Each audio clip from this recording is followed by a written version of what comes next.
Hello, I am Dr. Ankita Baide, infectious disease physician at New Delhi. This video I'll be talking about dengue infection. क्या होता है dengue infection?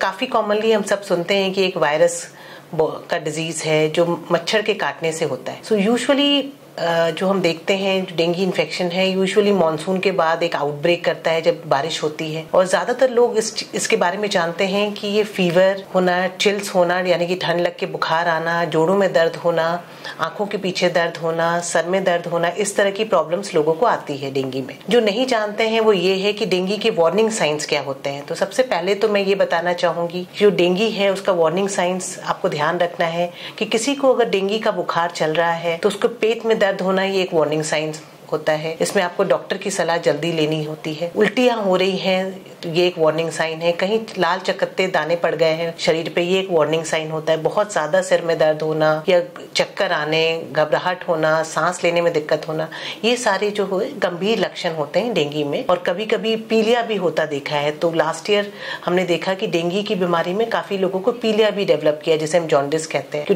Dengue ने liver को भी affect किया। तो dengue जो एक being a viral disease, it can affect practically many organs in our body, जिसमें डेंगू से रेयरली हम देखते हैं अगर कॉम्प्लिकेशन होता है तो ब्रेन, लिवर, हार्ट, लंग्स, ये सारी चीज़ें अफेक्ट हो सकती हैं।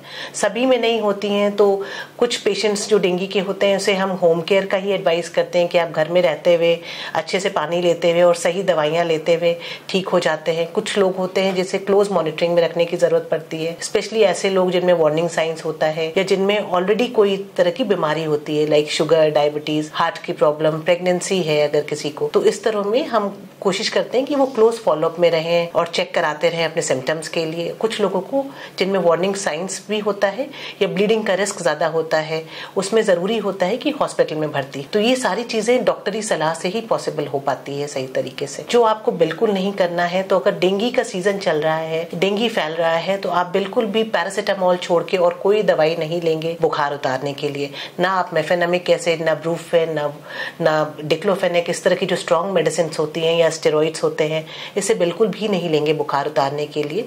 एंटीबायोटिक्स का नॉर्मली कोई रोल नहीं होता है डेंगू में। एक वायरल का इन्फेक्शन है, वायरस का इन्फेक्शन है, डेंगू जो मच्छर के काटने से फैलता है। एंटीबायोटिक्स कुछ नहीं करेंगे इस कंडीशन में।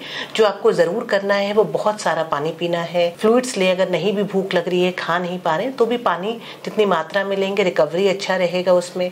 जो चेक रखना है वो क्लोज वॉच रखना है कि कहीं कोई बॉडी पे कोई रैश तो नहीं आ रहे, ब्लड प्रेशर कैसा चल रहा है, और अपने डॉक्टर से मिलते रहें, डॉक्टरी सलाह से ही प्रॉपर इलाज कराएं। कि डेंगू ज्यादातर लोगों में खुद ब खुद ठीक हो जाता है, बट कुछ लोगों को भर्ती करने की अस्पताल में हॉस्पिटलाइजेशन की जरूरत पड़ती है, प्लेटलेट्स की जरूरत पड़ती है। और साथ ही साथ एक चीज और मैं बताना चाहूंगी कि प्लेटलेट्स जो है वो सब में हम सिर्फ प्लेटलेट मॉनिटर नहीं करते हैं, और भी चीजें होती हैं डेंगू में जो चेक करनी होती है। तो इसलिए हम सारी चीजें देखते हैं, अकॉर्डिंगली ही हम डिसाइड करते हैं कि उस पेशेंट को क्या, किन चीजों से ज्यादा बेनिफिट होगा।